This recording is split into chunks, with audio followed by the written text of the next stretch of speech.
नमस्कार, NB news देख रहे हैं आप और मैं हूं आपके साथ मुस्कान। स्वागत है आप सभी का। राष्ट्र धर्म में किसके हाथ एमसीडी की कमान। दरअसल दिल्ली में एमसीडी चुनाव की तारीखों का ऐलान हो चुका है। दिल्ली चुनाव आयुक्त विजय देव ने कहा कि 68 विधानसभा क्षेत्र में एमसीडी के 250 वार्ड में चुनाव होंगे। चुनाव के लिए नोटिफिकेशन 7 नवंबर को जारी होगा। नामांकन की आखिरी तारीख 14 नवंबर है। 16 नवंबर को नामांकन की जांच होगी। 19 नवंबर तक प्रत्याशी नाम वापस ले सकते हैं। दिल्ली का सेमीफाइनल कहे जाने वाले एमसीडी चुनाव के लिए वोटिंग 4 दिसंबर को होगी। 7 दिसंबर को नतीजे घोषित होंगे। इससे पहले दिल्ली चुनाव आयुक्त ने कहा कि कुल 250 में से 42 सीटें एससी के लिए आरक्षित हैं। इनमें से 21 सीटों को एससी समुदाय की महिलाओं के लिए आरक्षित किया गया है। अन्य में से 104 सीटें महिलाओं के लिए आरक्षित हैं। तो वहीं इस मौके पर दिल्ली चुनाव आयुक्त ने कहा कि तारीखों के ऐलान के साथ ही आचार संहिता को लागू कर दिया गया है। लाउड स्पीकर पर 10 बजे रात से सुबह 6 बजे तक प्रतिबंध रहेगा। 68 स्थानों पर नामांकन होंगे। चुनाव में प्रत्याशियों के लिए खर्च की सीमा पहले 5.57 लाख थी, जिसे बढ़ाकर अब 8 लाख किया गया है। विजय देव ने कहा कि निगम चुनाव को निष्पक्ष और पारदर्शी करना उनकी प्राथमिकता है और इसको लेकर सभी तैयारियां पूरी कर ली गई हैं। तो चलिए अब ये जान लेते हैं कि आखिर एमसीडी चुनाव इतना अहम क्यों होता जा रहा है। इस पर कब्जा जमाने के लिए सभी दल पूरी ताकत लगा देते हैं। दरअसल हजारों करोड़ रुपए के बजट वाले एमसीडी के पास कई सारी शक्तियां भी होती है, जिस पर हर दल कब्जा करना चाहता है। तो वहीं अगर बात करें इसके कामों की, तो एमसीडी के पास कई तरह के अधिकार हैं। इसके जरिए राज्य में अस्पताल, डिस्पेंसरीज, पानी की सप्लाई, ड्रेनेज सिस्टम की देखभाल, बाजारों की देखरेख करना, पार्कों का निर्माण करना और उनकी देखभाल करने का प्रबंध करना, सड़क और ओवरब्रिज का निर्माण और मेंटेनेंस करना, कचरे के निस्तारण का प्रबंध, street light, primary school, property और professional tax collection, toll tax collection system, शमशान और जन्म और मृत्यु प्रमाण पत्र जैसे बेहद अहम काम एमसीडी के जरिए किए जाते हैं। इसके अलावा वोट बैंक के हिसाब से भी एमसीडी के चुनाव बेहद अहम है। एमसीडी के जरिए कई ऐसे काम किए जाते हैं जो लंबे समय से सभी पार्टियों के वोट बैंक के लिए बेहद अहम होते हैं। सड़क निर्माण से लेकर स्कूल और टैक्स कलेक्शन आय का बड़ा स्रोत होता है। एमसीडी पर कब्जा करके राजनीतिक दल बड़ी आबादी के हितों के लिए काम कर सकती है। वैसे भी एमसीडी चुनाव एक तरफ विधानसभा चुनाव की तैयारियां होती ही है और इसीलिए सभी दल इन चुनावों के लिए पूरा जोर आजमाइश करते नजर आ रहे हैं।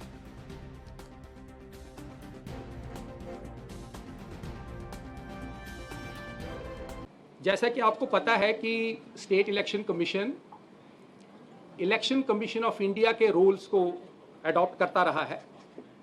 उसी तरह से इस बार भी हमने इलेक्शन कमीशन ऑफ इंडिया के जो रूल्स हैं, इलेक्टोरल रूल्स, जिसमें कि 1/1/22 की क्वालिफाइंग डेट है और जो भी उसके नेसेसरी सप्लीमेंट्स अब तक बने हैं उनको हमने अडॉप्ट किया है।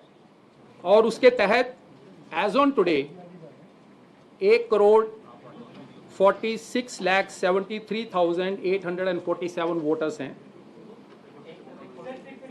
ये हम डिटेल्स भी आपको देंगे। 73,847।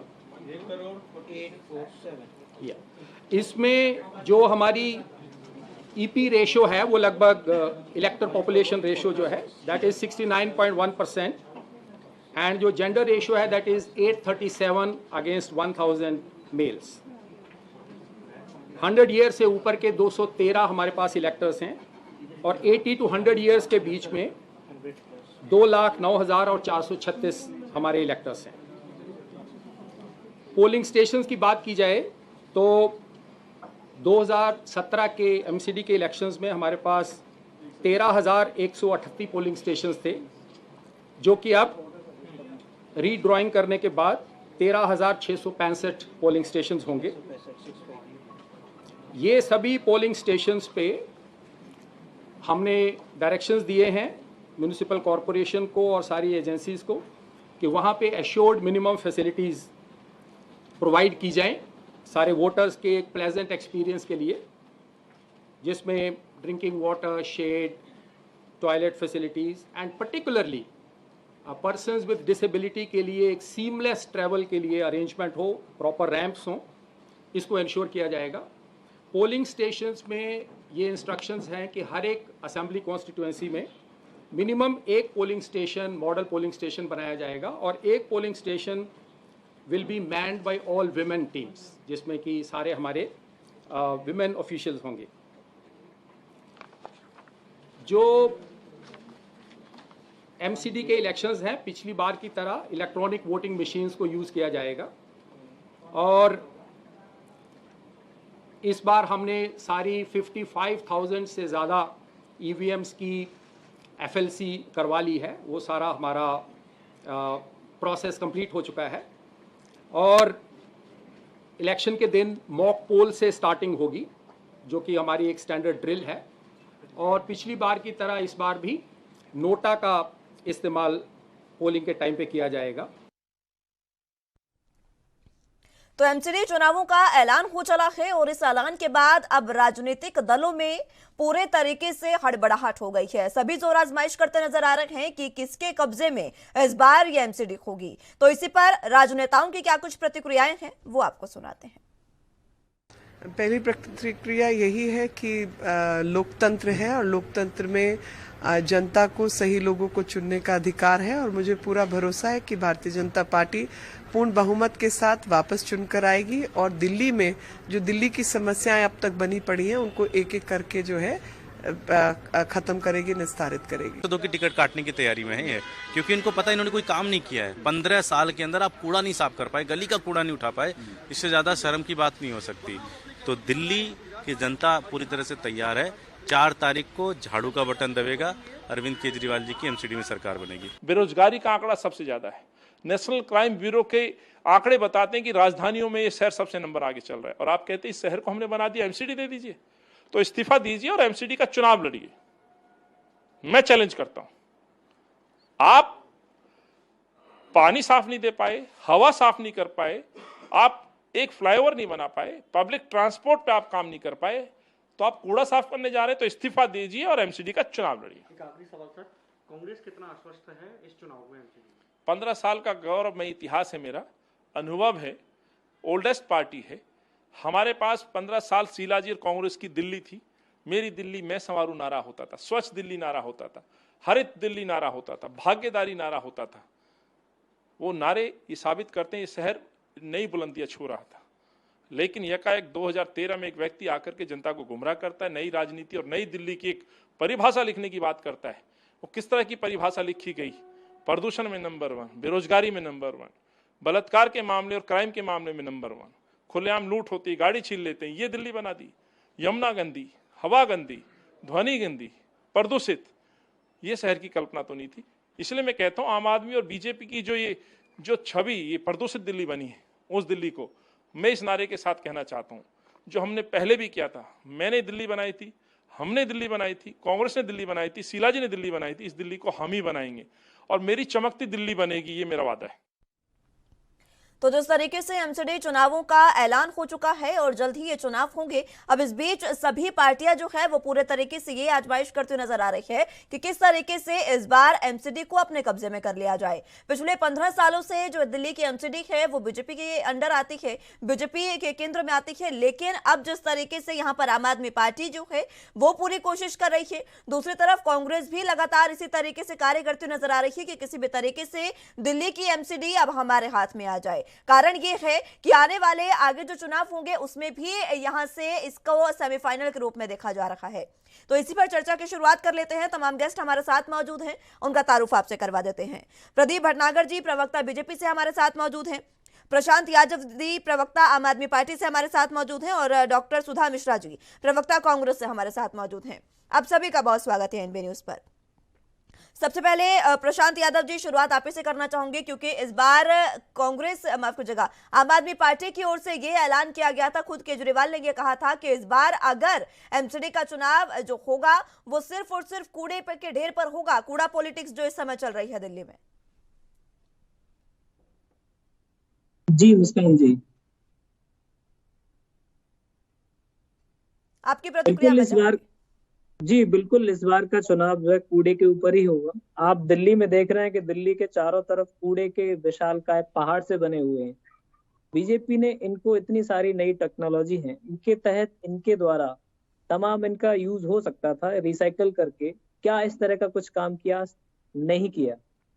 ये तो एक कूड़े की बात है। कूड़े के अलावा अगर हम बात करें वाटर सप्लाई या फिर जो रोड, गलियों में जो रोड बने होते हैं उनकी अगर आप क्वालिटी देखें, उनका क्या हाल हो रखा है। डेंगू से दिल्ली में हर साल क्या स्थिति बन जाती है। और जो एमसीडी के अंडर आने वाले स्कूल हों या अस्पताल हों, उनका क्या हाल है आप देखिएगा। दिल्ली सरकार के और एमसीडी के अस्पताल और स्कूलों में आप जमीन आसमान का अंतर पाएंगे। और कूड़े की वजह से ये जो पॉल्यूशन हो रहा है उसमें कहीं ना कहीं कूड़ा भी है जो सहभागिता निभा रहा है। तो इस बार दिल्ली की जनता जो है कूड़े के ढेर को इकट्ठा करने वाली, भाजपा को साफ करने वाली है और वो उसके लिए झाड़ू का बटन दबाएगी और आम आदमी पार्टी को एमसीडी में पूर्ण बहुमत देगी और एक मौका देगी। 15 सालों से जो भ्रष्टाचार बीजेपी ने एमसीडी के जरिए दिल्ली में फैला रखा है, इस कचरे को साफ करने का वक्त आ गया है। ठीक है भटनागर साहब, कचरे को साफ करने का वक्त आ गया, ये कह रहे हैं आम आदमी पार्टी से प्रवक्ता। इसी तरह सुना मैंने, और एमसीडी को लेकर बहुत चिंतित हैं और होना भी चाहिए। और एक जिम्मेदार आप सरकार के नुमाइंदे हैं, तो थोड़ा सा मैं कुछ चीजों पर रोशनी डाल दूं। जो आप एमसीडी की बात कर रहे थे, लेकिन एमसीडी में बहुत से विभाग ऐसे हैं कि डायरेक्ट जो उसका फंड आता है वो सीधा दिल्ली सरकार के उसमें आता है। और थोड़ी चीजें मैं और बता दूं कि आपने जो कूड़े की बात करी है, मैं आपके संज्ञान भर शायद आपको नॉलेज नहीं हो कि 950 से ऊपर कूड़ेदान दिल्ली के अंदर खत्म कर दिए गए हैं और उस कूड़े को वेस्ट करने के लिए मशीनें लगी हुई है। मैं आपके संज्ञान में चीजें दे देता हूँ। और आज जो है शायद 2 से 3 महीने हो गए, 3 महीने तो बोले 3 महीने से भी ऊपर हो गए हैं एमसीडी के पार्षदों का भंग होना, कमेटी भंग होना। और 3.5 महीने से ऊपर से दिल्ली सरकार एमसीडी को चला रही है और एमसीडी को देख रही है। तो ये सवाल उठता है कि 3 महीने में आपने कितना परिवर्तन करके दिखाया, उसका हमें आपको एक जवाब बैठ के आज देना पड़ेगा। आज देश दुनिया देख रही है। मतलब 100 दिन आपको एमसीडी का मिले जो दिल्ली सरकार के अधीन थी, क्योंकि चुनाव को जो पार्षद थे या मेयर थे वो कमेटी भंग हो चुकी थी। फिर जवाब आप सोच के रखिए, क्या जवाब देना है आपको कि 100 दिन में आपने क्या करके दिखाया। दूसरी चीज, अभी आपने जो जल की बात करी कि दिल्ली जल बोर्ड जो है आता है माननीय अरविंद केजरीवाल साहब के मंत्रालय में, और जिसके जो है चेयरमैन रहे श्री राघव चड्डा जी भ्रष्ट। 26,000 करोड़ का घोटाला है, अब तो 36,000 का पहुंच गया जल बोर्ड का। उसके बारे में भी बताइएगा। आज तक कोई नेता आपका जवाब नहीं दे पाया इस पे।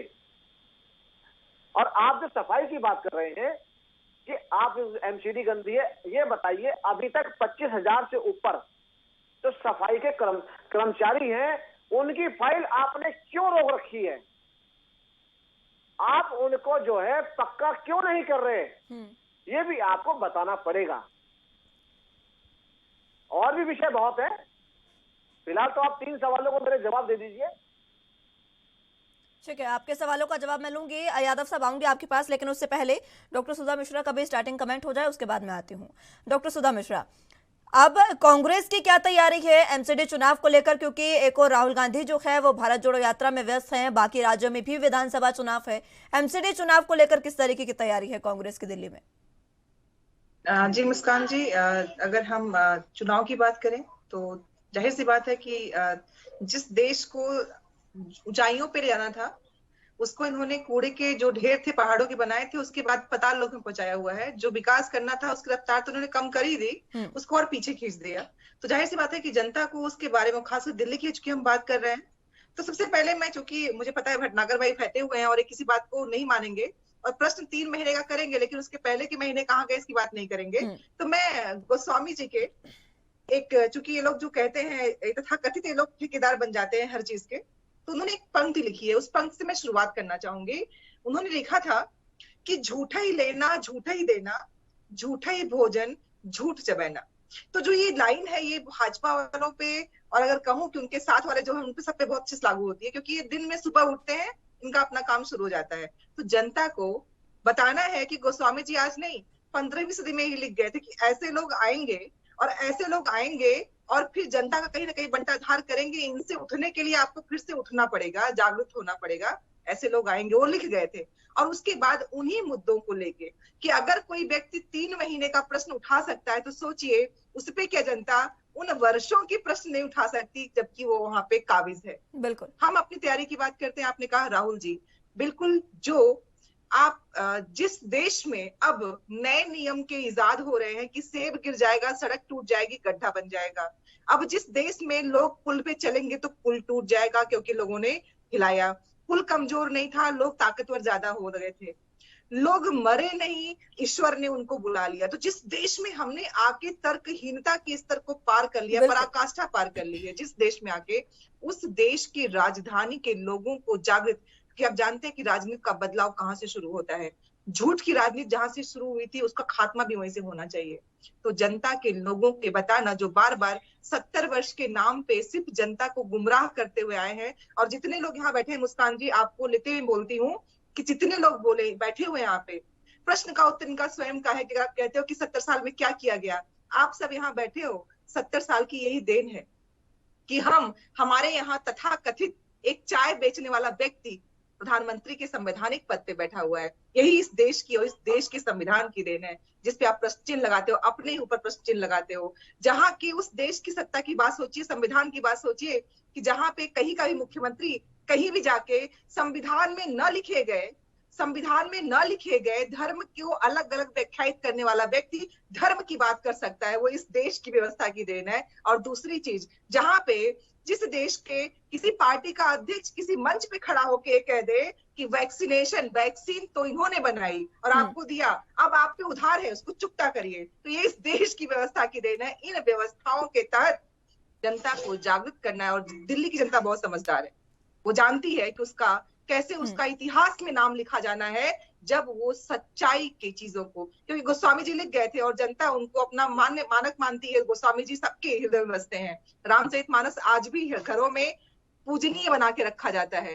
तो झूठा ही भोजन, झूठा ही देना, झूठा ही लेना, झूठा ही भोजन, झूठ चबेना वालों की पार्टी की राजनीति जो अपने आप को ठेकेदार समझ के बैठे हुए हैं, उनको इस देश की जनता उत्तर देगी। और हम चुनाव में पूरी ताकत, पूरी तत्परता और सच्चाई के साथ, जिस सच्चाई और सिद्धांत से हमने इस देश को यहाँ इस गति तक, इस विकास में जहाँ विश्व गुरु हम कराने के स्तर पे हैं, वो उस देश के स्तर को और आगे ले जाएंगे। ठीक है प्रशांत यादव जी, एक और बीजेपी है जो पिछले 15 सालों से काबिज है एमसीडी में, और दूसरी ओर कांग्रेस है जो एक कड़ा और पूरे तरीके से दावा कर रही है कि इस बार वही आने वाली है एमसीडी में। किस तरीके से आप इन चुनावों को लड़ेंगे, क्योंकि सेमीफाइनल के तौर पर भी देखा जा रहा है। और अगर बात करें दिल्ली सरकार की, तो वो बहुत लंबे समय से ये कोशिश कर रही है। कई बार खुद अरविंद केजरीवाल ये कह चुके हैं कि एक बार आप चुनाव करवा कर देखिए, एमसीडी चुनाव होंगे तो आम आदमी पार्टी ही सत्ता में आएगी। ये कई बार ऐलान कर चुके हैं अरविंद केजरीवाल।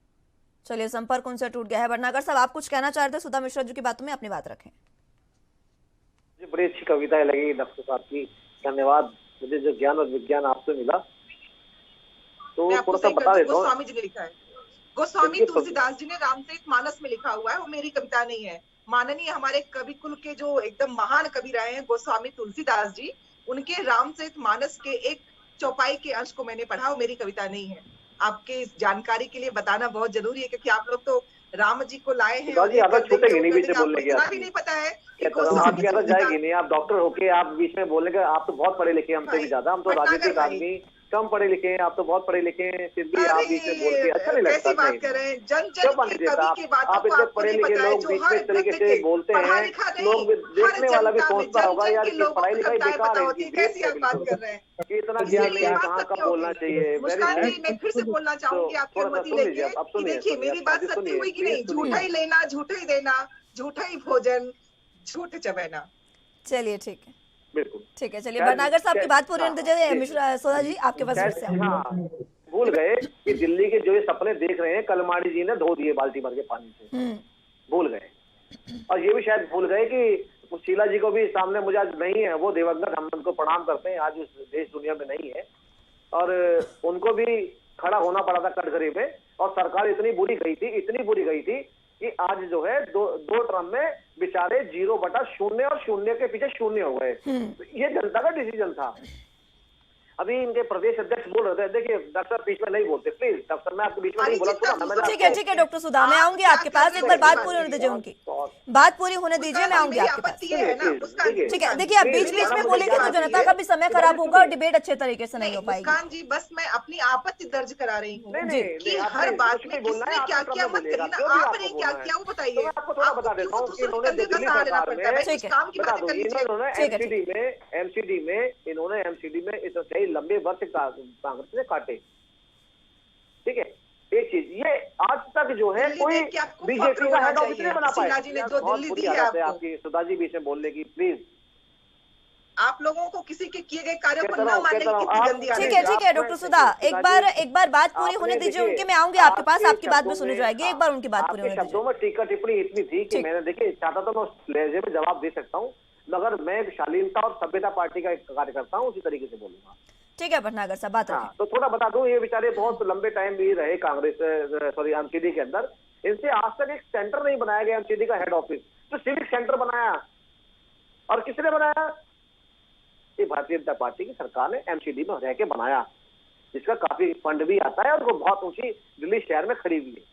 पहली चीज ये जो अभी भाई साहब मेरे जो जल बोर्ड की बात करें, जल बोर्ड दिल्ली सरकार बताया, हाँ सॉरी, अभी वो दिल्ली प्रदेश के इनके अध्यक्ष आदरणीय अनिल जी कुछ कह रहे थे, अरे भाई तुम जनता के लिए कभी लड़ते नहीं, जनता के लिए तो कभी तुम रोड पे आते नहीं। देखिए कूड़े के पहाड़ के लिए, जिनके आम आदमी पार्टी के मैनिफेस्टो के अंदर कूड़े के पहाड़ों खत्म करने का था, उसके आंदोलन के लिए झूठे आदमी को आईना दिखाने के लिए भारतीय जनता पार्टी कार्यकर्ता पहुंचे वहां पे काला झंडा दिखाने के लिए, मगर कांग्रेस का नामो निशान नहीं था।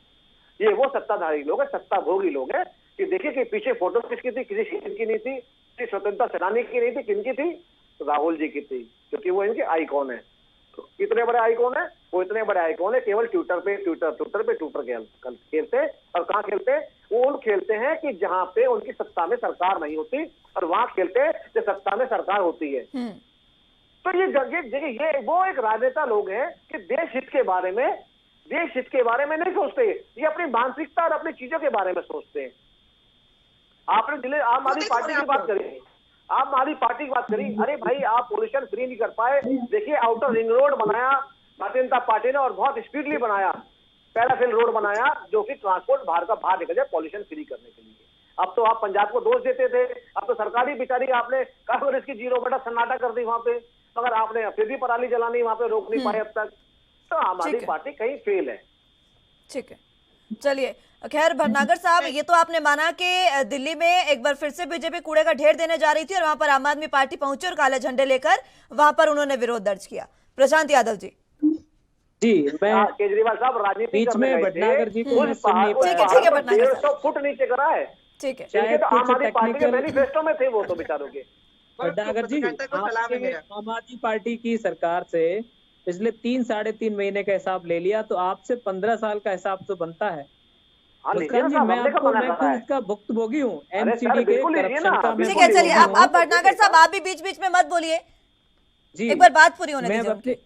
मैं आपको एमसीडी के करप्शन की बात करता हूं तो 2019 में मैंने विकासपुरी दिल्ली में जे ब्लॉक में रेस्टोरेंट खोला था करी के नाम से, और जिस दिन रेस्टोरेंट खोला उसी दिन भाजपा के अंडर आने वाली दिल्ली पुलिस का फरमान आता है 15,000 रुपए वन टाइम चाहिए और 5,000 रुपए महीने चाहिए, प्लस पुलिस वाले फ्री में खाना लेंगे। लेकिन मैंने ऐसा होने नहीं दिया, मैं उसके खिलाफ खड़ा हुआ।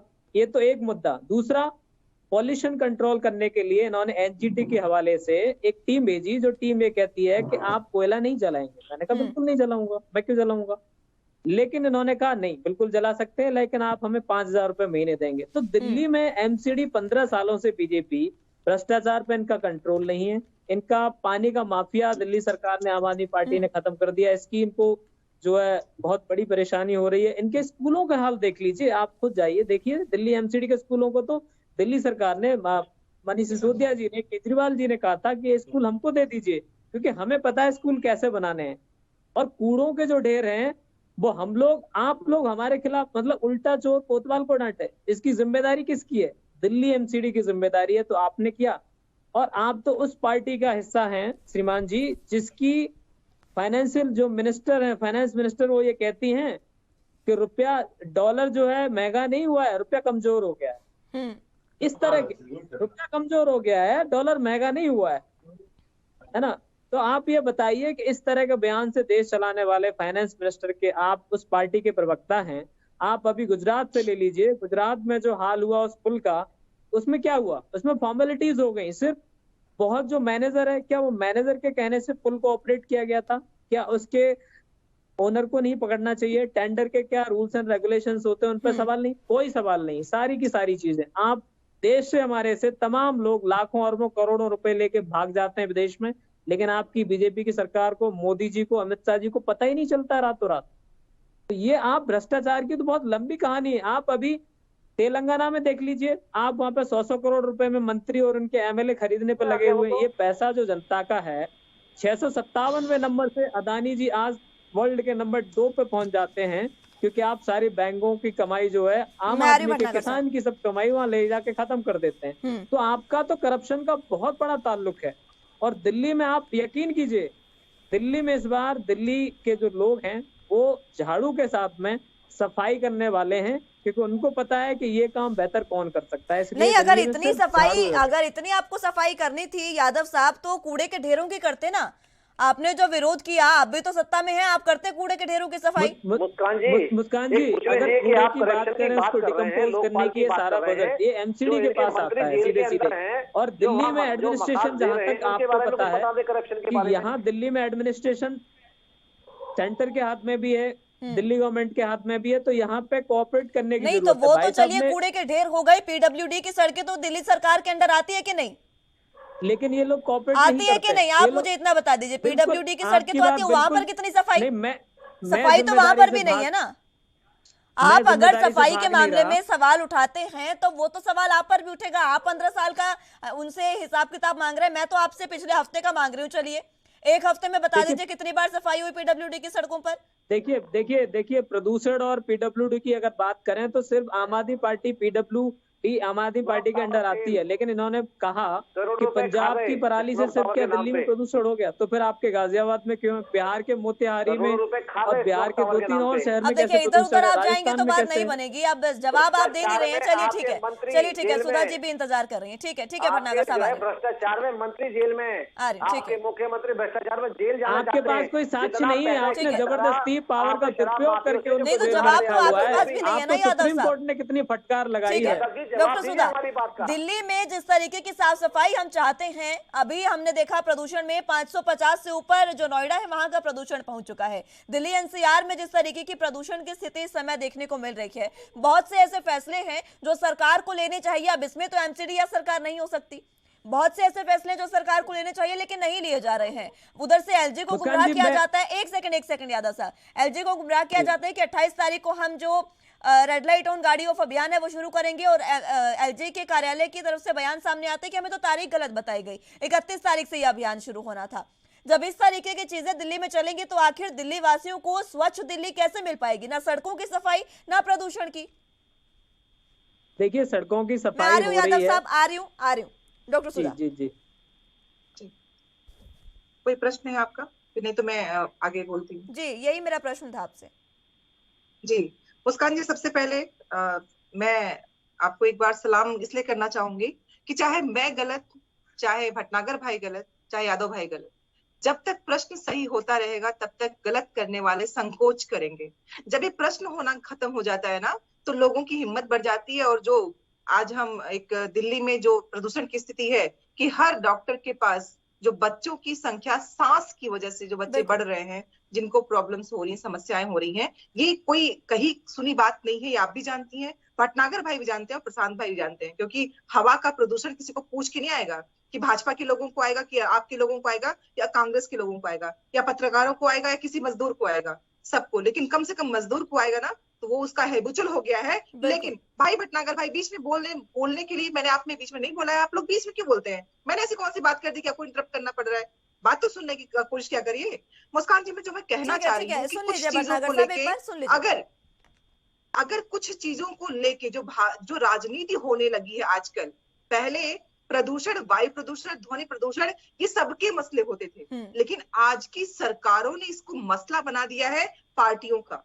जब ये पार्टियों के मसले हो गए हैं तो इससे जनता जो बेसुध पड़ी हुई है उसकी परवाह न करके ये बंद कमरे में बंद हुए लोग पूरे दिल्ली को प्रदूषण के एक डिब्बे में बंद कर चुके हैं। और इस पे दोष उनका, इन पे दोष उनका, लेकिन करना क्या है, इसका सोल्यूशन नहीं है। सरकार में, केंद्र सरकार में भाजपा के लोग बैठे हैं और दिल्ली सरकार में आपके लोग बैठे हैं। नूरा कुश्ती चल रही है इनकी, तुम कितने भ्रष्ट, हम कितने भ्रष्ट, ये कितने भ्रष्ट, वो कितने भ्रष्ट, किसने क्या किया, किसने नहीं किया। जिसने जो किया जनता ने उसको आपको आदेशित किया जो सरकार बनाने के लिए, आप सरकार में हो, यही एकमात्र सत्य है। इस सत्य को स्वीकार करने के बाद काम करने की फर्ज किसका है? आप कहोगे कांग्रेस ने क्या किया, शीला जी ने जो किया, आज भी दिल्ली की जनता उसकी गवाही देती है, आप भी देते हैं गवाही। लेकिन नहीं, आप लोगों को क्या करना है, हम तो कुछ नहीं करेंगे, हम बस बैठ के वो गिनाएंगे कि आप वाले क्या करें, मेरे अंदर क्या आता है, इनके अंदर में क्या आता है, इनके अंदर में क्या करता है, इसकी हम क्वेश्चन करेंगे। लेकिन जो ये जनता किसके अंदर में क्या आता है, इसी के बीच तो दिल्ली दिल्ली वासी जो है वो जूझ रहे हैं। मैं आऊंगी एक बार फिर से आपके पास डॉक्टर सुधा, और आप सभी के पास आऊंगी और चर्चा की शुरुआत एक बार फिर से करेंगे। डॉक्टर सुधा, एक बार फिर से शुरुआत में आपसे करना चाहूंगी। जिस तरीके से हम बात कर रहे थे पॉल्यूशन की तो बात हो गई, लेकिन दिल्ली की साफ सफाई की जो हम बात कर रहे थे उस पर मैं आप चाहूंगी कि आप अपना वक्तव्य दें, क्योंकि कारण ये है कि जो जनता, जो हम बात कर रहे थे कि जनता जो है वो मात्र इस चीज में जूझ कर रह गई है कि हमारी जो सड़कें हैं वो केंद्र सरकार के अंदर यानी कि एमसीडी के अंडर आ रही है या फिर दिल्ली सरकार के अंडर। साफ सफाई के लिए आखिर पत्र लिखे तो किसे लिखा जाए? जी मुस्कान जी, यही हमारी भी प्रॉब्लम है। हम जब कुछ याचिकाओं को डालते हैं तो उसका उत्तर तक नहीं मिलता है। तो ये प्रश्न किससे किया जाए, क्योंकि एक दूसरे पे टालने की जो राजनीति शुरू हो गई, मैं इसी की बात कर रही थी। राजनीति में जो शुचिता और नैतिकता शब्द आते थे पहले, जो हम लोग किताबों में पढ़ते थे, आज के 10 वर्ष पहले हमने जब पढ़ाई की होगी, जब बड़े क्लासों में, तो हम जिन शब्दों को पढ़ते थे, जो हमारे पुराने किसी भी पार्टी के व्यक्ति नेता रहे हों, जिन्होंने जिन आदर्शों को एक कायम कर रखा था, उस आदर्शों को कुचलते हुए जो नई राजनीति स्वार्थ की रची गई है, इसमें सिर्फ और सिर्फ दबाव की राजनीति, प्रेशर की राजनीति और उसके अलावा आरोप प्रत्यारोप, जनता की सुनवाई नहीं है। आपके पास कितना कुछ है, ट्रांसफर करवाना हो तो इनको ये दे दो, इनको ये दे दो, सब जगह भ्रष्ट लोग भरे पड़े हैं। लेकिन इनका कहना है कि हमसे बड़ा कोई अच्छा व्यक्ति नहीं है। जो व्यक्ति अपने पूर्वजों के किए गए कामों को नकार सकता है कि किसने क्या किया, 2014 की भाई कुछ था ही नहीं दुनिया में। दुनिया ने सीखा, देशवासियों ने सीखा बोलते कैसे हैं, देशवासियों ने सीखा चलते कैसे हैं। शायद हम लोगों ने पढ़ाई तभी की थी और जब प्रवक्ता बन के बैठे हुए हैं। तो ये प्रश्नों को खत्म कर देने वाले जो लोग हैं, इसकी जनता अब जवाब देने को पूर्णतः तैयार है। और आप जानती हैं कि जो परसेंटाइल की बात करूं तो इसके पहले वाले चुनाव में कांग्रेस ने अपने आप को बहुत अच्छी तरह से प्रेजेंट किया था, जो प्रतिशत था बहुत अच्छा था। और हम जानते हैं कि जनता अब जान गई है कि ये जो झूठ की राजनीति है, मैं बार बार उस बात पे इसलिए आती हूँ कि आप भी जानती हैं, मैं भी जानती हूँ, लेकिन जो डर की राजनीति ने लोगों को चुप करा दिया है। एक दूसरे को प्रत्यारोप आरोप करके आपस में कुश्ती करते रहो। मान लीजिए आप लोग, मैं और आप डिबेट कर रहे हैं, अब हम लोगों ने पहले से 60-60 कर ली है कि मैं आपको ये प्रश्न दूंगी, आपको ये उत्तर देना है। तो ये आप और भाजपा का ये 60-60 है कि मैं तुमको कहूंगा, तुम मुझे कहना, मैं इनको कहूंगा, बस कांग्रेस को दोष देंगे और आगे निकल जाएंगे, चुनाव जीतते रहेंगे। जनता ये आपके इस नुरा कुश्ती को बहुत अच्छे समझ रही है, क्योंकि आप लोग एक ही नाव पे चढ़ के दो तीर मारना चाहते हो, लेकिन जनता अब इस पे फांस में नहीं आने वाली है। ठीक है भटनागर साहब, एक तीर से दो निशाने की बात कह रही हैं डॉक्टर मिश्रा। थाली के चट्टे बट्टे, एक आपने चले फर्स्ट टर्म में आपने आम आदमी पार्टी को समर्थन देकर सरकार बनाई थी, केजरीवाल जी को मुख्यमंत्री बनने वाले आप हैं, वो दिन क्या बोलते हैं आप लोग। पहली चीज जो आज उपदेश दे रहे हैं कि सत्ता में आज जो है, आज कितना अंधकार और कितना नलायकपन आ गया है कि एक दूसरे को बोलने नहीं देते, अपनी बातों को रखने दे। आपने बहुत अच्छा कहा आपने, और आज में कितना हुआ कि पहले विपक्ष बोलता था और विपक्ष सुनता था, और आज जो है ना विपक्ष क्या काम करता है, सवाल पूछ के, और राहुल जी ऐसे करते हैं और सब बाहर चले जाते हैं गांधी जी के वहां पे हाय हाय करने के लिए। आप देखिए, मैं किसी भी नेता के ऊपर व्यक्तिगत टिप्पणी करना नहीं चाहती हूँ भटनागर जी, और आप प्लीज मुझे बार बार मुस्कान जी से ये कहने पे विवश न करें कि आप अपने व्यवहार को सौम्य और शालीन रखें, और मेरे किसी भी शीर्षस्थ नेता के बारे में नाम लेके आप कोई टिप्पणी नहीं कर सकते हैं। आपको कोई अधिकार नहीं है हमारे शीर्षस्थ नेताओं का नाम लेके अपमान करने की, आपको कोई अधिकार नहीं है, जेल के अंदर है, जो अब तक मंत्री पद पे काबिज है, आम आदमी पार्टी ने नहीं हटाया। मैं बोलूंगा, बिल्कुल बोलूंगा। जो लोग शराब के माफिया हैं और मुख्यमंत्री पद में बैठे हैं, उनका नाम लेके, ठीक है भटनागर साहब, व्यक्तिगत आप नहीं जा सकते। अब देखिए, आप भी व्यक्तिगत जाएंगे, फिर वो भी व्यक्तिगत जाएंगी, तो ये डिबेट सारी व्यक्तिगत हो जाएगी। आप मुद्दे पर बात करें। सुनिए मुस्कान जी, देखिए मैं पहले तो व्यक्तिगत नहीं गया, राहुल गांधी जी नेता हैं और विपक्ष में बैठे हैं। जो विपक्ष के जो नेता हैं वो तो इशारा करते हैं, मगर विपक्ष का नेता का किरदार कौन निभा रहे हैं? मुखिया, राष्ट्रीय महामंत्री, कांग्रेस। तो मैं नेता के लिए कह रहा हूँ, मैं किसी व्यक्तिगत नहीं कह रहा हूँ। सुधा जी, अगर मैं आपके व्यक्तिगत बोलूं तो मेरी जवान कच्ची गिर जाए। शारीरिक हाव-भाव की देखिए, बात, आप उसे की बात करिए तो मिजाज नहीं, की बात कर रहे हैं। देखिए, कार्यों की बात करिए, किस कार्य पे आपको ऑब्जेक्शन है? कौन सा कार्य आप जानना चाहते हैं? क्या वो कर रहे हैं, आप क्या देखना चाहते हैं, उसकी बात करिए। मुझे बता दीजिए, ठीक है डॉक्टर आप तो मिश्रा। मुझे बता दीजिए, क्या 1000 करोड़ का भ्रष्टाचार क्यों हुआ था कॉमनवेल्थ गेम के अंदर? कनवाली को क्यों जेल अंदर साथ आप बताइए, मोरबी की घटना क्यों हुई? मैं आ रही हूँ यादव साहब। ठीक है डॉक्टर सुधा, बात पूरी होने दीजिए उनकी, मैं आऊंगी आपके पास। ठीक है, आप कितने पाक साफ हैं वो आपको पता है।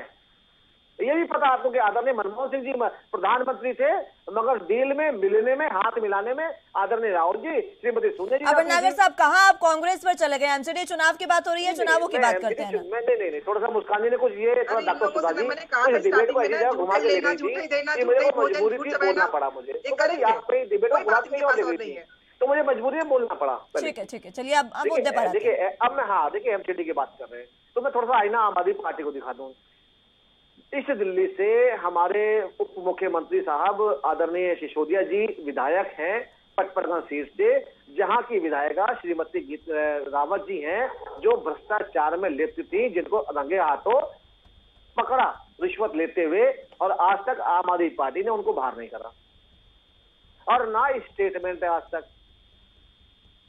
और हमारे एमसीडी के जो 4-5 विधान पार्षद जो भ्रष्टाचार में थे, इमीडिएट सस्पेंड करा, उन्हें बाहर निकाला। तो ये करने कतरे में फर्क है। आपने कितनी बार राजनीतिकरण करते हुए इन्होंने कितनी बार फंड रोक दिया दिल्ली सरकार ने कर्मचारियों को पैसे के लिए। और मैं आपको एक नॉलेज और बता देता हूँ छोटी चीज।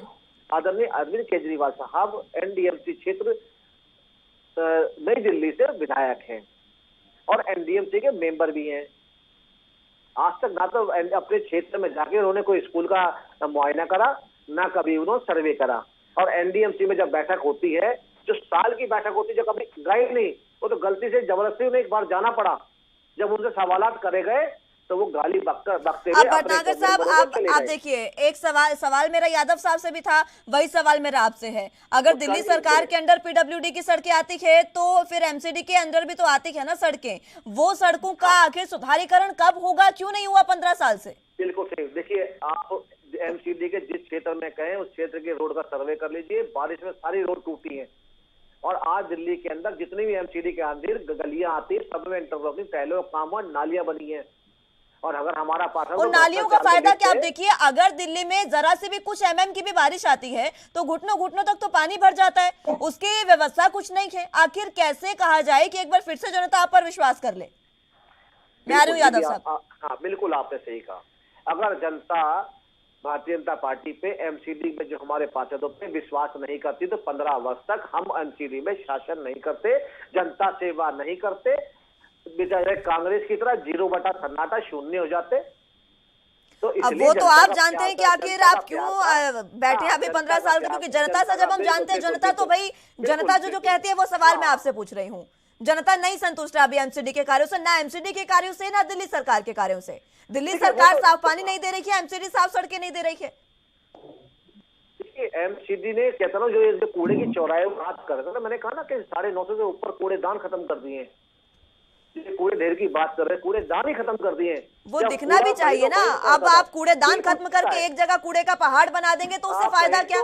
बीमारियां तो वही हुई। अब वो जो कूड़े के पहाड़ के आसपास लोग रह रहे हैं वो बीमारियों से ग्रस्त हुए, उन लोगों का क्या वो इंसान नहीं है? नहीं मुस्कान जी, ये बारिश का मेरी इमेज ना खराब हो।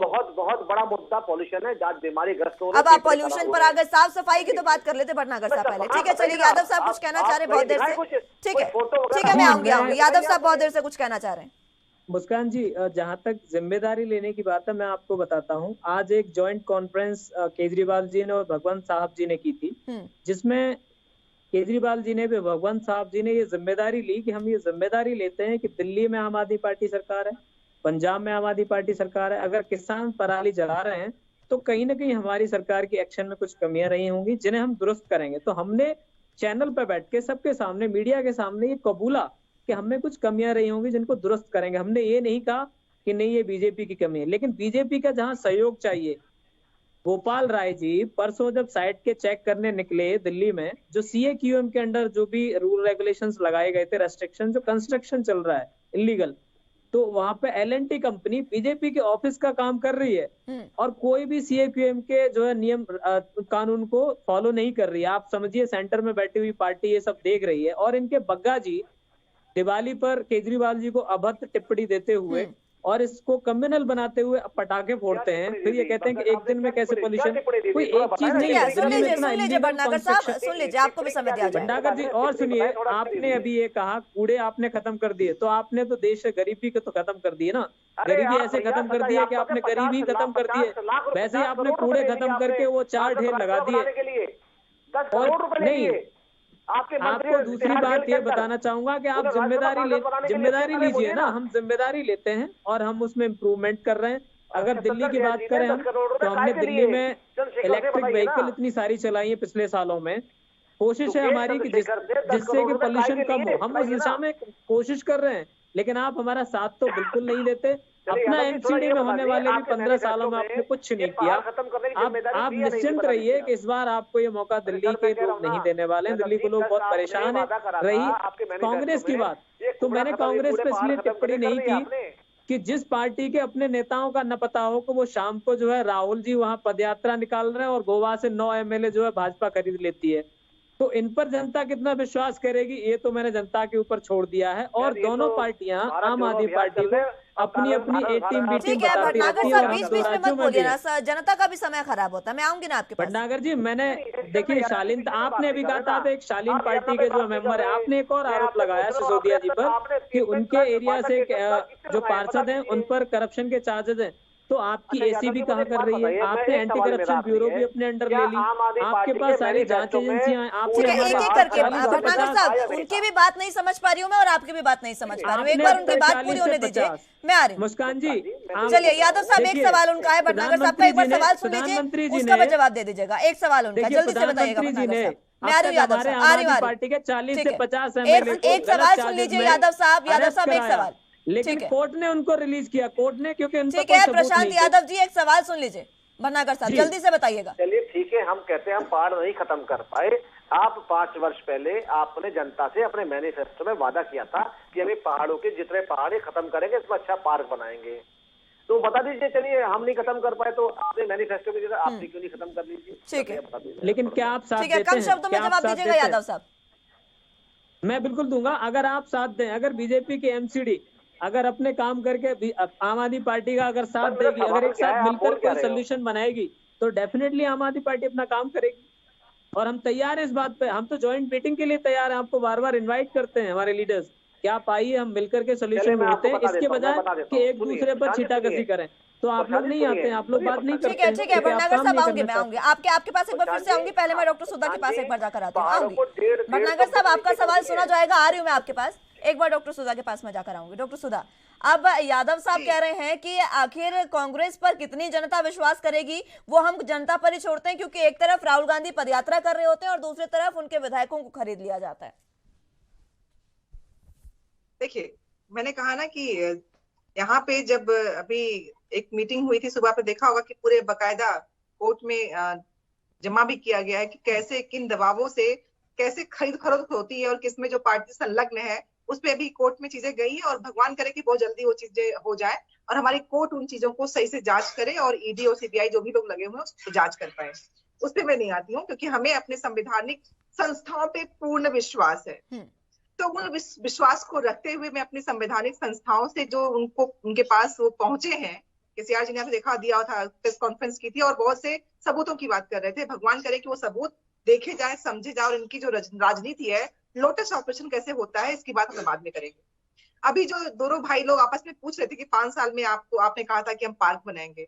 मेरे घर के बाहर कूड़ा था मुस्कान जी 2 दिन पहले दीपावली के समय पे एक नाला, चूंकि भाजपा की सरकार है, डबल इंजन की सरकार है उत्तर प्रदेश में, तो नगर में क्या किया था कि नालियों से निकाल के काला कूड़ा सबके दरवाजे पे रख दिया था, उसका निस्तारण नहीं किया गया था। 2 दिन तक लोग परेशान रहे और मैं उसकी फोटो भी आपको भेज सकती हूँ मुस्कान जी। मैं कोई झूठी तथ्यात्मक बातों के अलावा कोई बात नहीं करती। तो वहां पे ब्लैक जो डेंगू इतना फैला हुआ है, कोई इलाज नहीं, कोई जगह नहीं है, लेकिन वो ब्लैक जो नालियों का जो कूड़ा था वो बाहर रख दिया गया। अब दो पड़ोसी थे, एक ने कहा कि मैंने सोचा कि वो करेंगे, उन्होंने सोचा वो करेंगे, लेकिन दोनों को साथ रहना था।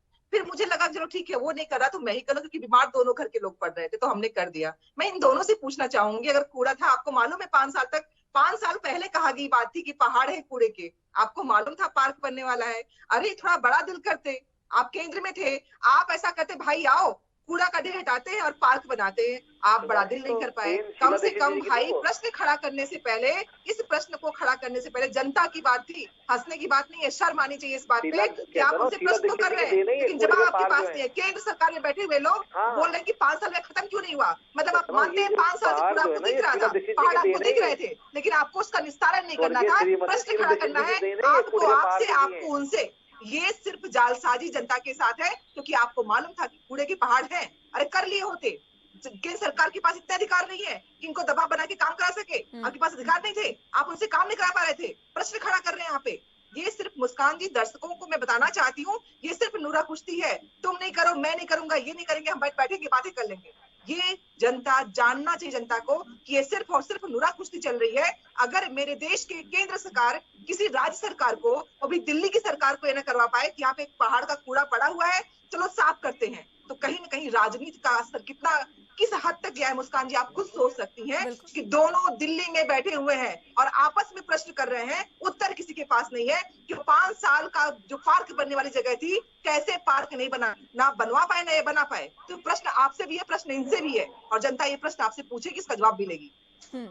भटनागर साहब, अब आप सुधा मिश्रा जी की बातों में कह रहे थे कि ये जो कूड़े के पहाड़ हैं वो शीला दीक्षित जी की देन है, तो आप उस समय क्या तमाशबीन बनकर बैठे थे? क्या आपने विरोध नहीं किया? और अगर विरोध किया तो इतने समय से आप भी सत्ता में थे, आप भी एमसीडी में हैं, आप ही खत्म कर देते इन कूड़े के पहाड़ों को। बात तो जनता को स्वस्थ दिल्ली देने की है ना। तो कहावत है कि बड़े बेआबरू तेरे कूचे से हम निकले। तो डॉक्टर सुधा जी का तो ये हाल है कि अपनी छुपाने के लिए दूसरे के लिए एलिगेशन लगाएंगे। बिल्कुल, तो एलिगेशन लगा रही हूँ, आप तो खुद कह रहे हैं कि पहाड़ दिख रहा है आपको। अभी आपने कहा, आप मुझे भाई मजबूर से आपने करते पूछा बोलने के लिए कि 5 साल में, मैं मजबूर नहीं कर रही, आप डॉक्टर लिखते हैं, करना चाहती हूँ। आप जिन शब्दों का प्रयोग करते हैं, जिस तरह से शब्दों का प्रयोग करते हैं, ये कहीं से किसी के लिए इज्जत अफजाई नहीं करते हैं। आप हमेशा ऐसी बातें करते हैं। प्रश्न का उत्तर होता है, प्रश्न नहीं होता है। आप अपने काम को छुपाने के लिए किसी पे आरोप मर देंगे। आप कह रहे हैं बड़े बेआबरू होके, तो आप आरोप लगाएं तो ठीक है, दूसरा नहीं हो सकता। डॉक्टर सुधा, आप आरोप लगाएं तो क्यों नहीं हुआ, आरोप नहीं लगा सकते। इसका उत्तर सिर्फ एक, क्यों नहीं हुआ। आप समय वेस्ट ना करें, मैं इस समय सरकार में नहीं हूँ, आप समय वेस्ट ना करें मेरा, प्लीज डॉक्टर सुधा, आप मेरा समय वेस्ट ना करें, अपने समय बोलिएगा, अपने समय में बोलिए जब आपको समय मिले तो। देखिए मैं आपको बताता हूँ, ये जो कूड़े की जो सौगात दी गई ना, ये 3 जगह यहाँ और बुराड़ी, ये सब कांग्रेस की देन है। ये आज से नहीं है, बहुत वर्षों से डाला जा रहा है। पहले एक बुराड़ी क्षेत्र है रिंग रोड पे, पहले वहां डालता था, फिर ये गाजीपुर यूपी के नजदीक बॉर्डर बनाया गया।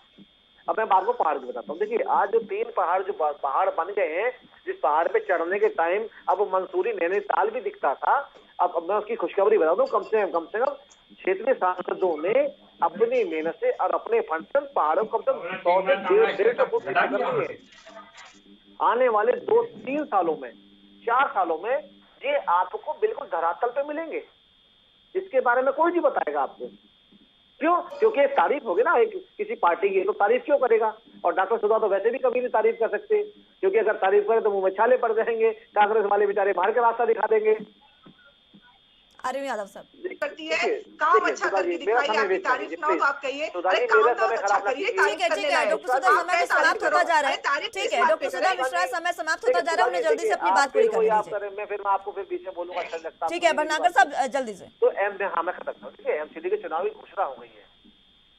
जो लोग बंगाल चुनाव लड़ने नहीं जाते, जो लोग अब हिमाचल में दिखाई दे रहे, जो लोग अब क्या नाम कहीं जहाँ 5 राज्यों में चुनाव, वहां बेचारे क्या चुनाव लड़ेंगे, और एमसीडी में क्या चुनाव लड़ेंगे? ये नकली पार्टी, नकली लोग हो चुके हैं। पहली चीज अब मैं बता दूं, जो राहुल जी पदयात्रा निकाल रहे हैं, अभी भैया ने बड़ी अच्छी बात कही कि यहाँ तो पदयात्रा निकल रही है, वहाँ कांग्रेस भागो अभियान चल रहा है।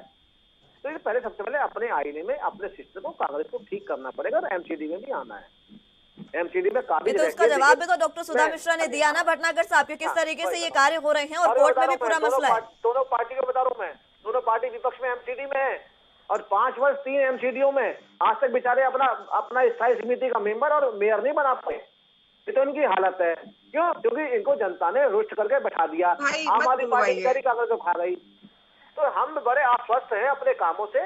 आप टीवी में कितना मर्जी बोल लीजिए, खूब बुराई निकाल लीजिए, हमें कोई फर्क नहीं पड़ता। जनता में अगर हमने अच्छे काम कर रहे हैं तो जनता हमें चुनेगी। ठीक है, मैं आऊंगी डॉक्टर सुधा, आऊंगी। ठीक है भटनागर साहब, ठीक है, ठीक है।